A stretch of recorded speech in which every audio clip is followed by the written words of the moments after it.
And I tried hard to be proud of my service, but all I could feel was shame. And racism could no longer mask the reality of the occupation. These were people, these were human beings. I've since been plagued by guilt anytime I see an elderly man, like the one who couldn't walk, who we rolled onto a stretcher and told the Iraqi police to take him away. I feel guilt anytime I see a mother with her children, like the one who cried hysterically and screamed that we are worse than Saddam as we forced her from her home.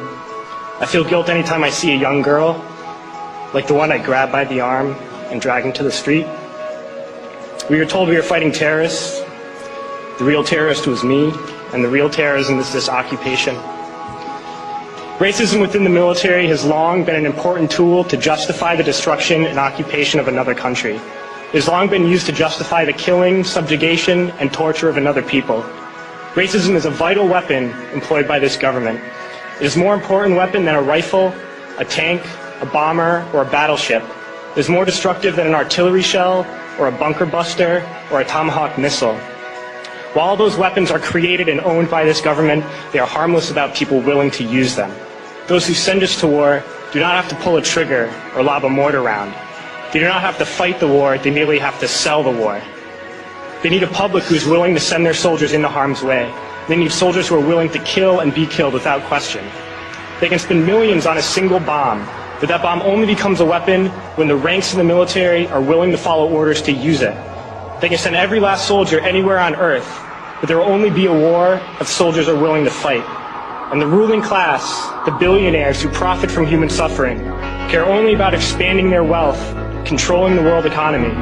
Understand that their power lies only in their ability to convince us that war, oppression, and exploitation is in our interest.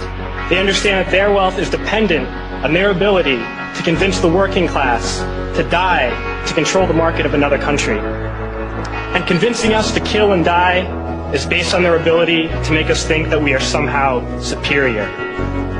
Soldiers, sailors, Marines, airmen have nothing to gain from this occupation. The vast majority of people living in the U.S. have nothing to gain from this occupation. In fact, not only do we have nothing to gain, but we suffer more because of it. We lose limbs, endure trauma, and give our lives. Our families have to watch flag-draped coffins lowered into the earth. Millions in this country without health care, jobs, or access to education must watch this government squander over $450 million a day on this occupation.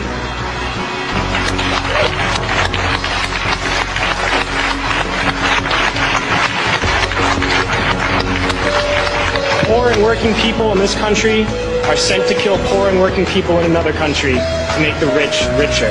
And without racism, soldiers would realize that they have more in common with the Iraqi people than they do with the billionaires who send us to war.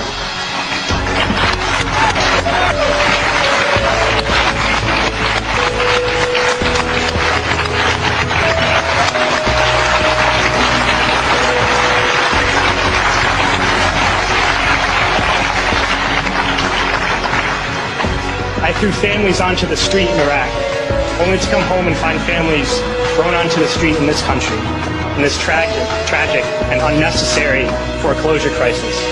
We need to wake up and realize that our real enemies are not in some distant land. They're not people whose names we don't know and cultures we don't understand. The enemy is people we know very well and people we can identify. The enemy is a system that wages war when it's profitable. The enemy is the CEOs who lay us off from our jobs when it's profitable. It's the insurance companies who deny us health care when it's profitable. It's the banks who take away our homes when it's profitable. Our enemy is not 5,000 miles away. They are right here at home. If we organize and fight with our sisters and brothers, we can stop this war, we can stop this government, and we can create a better world.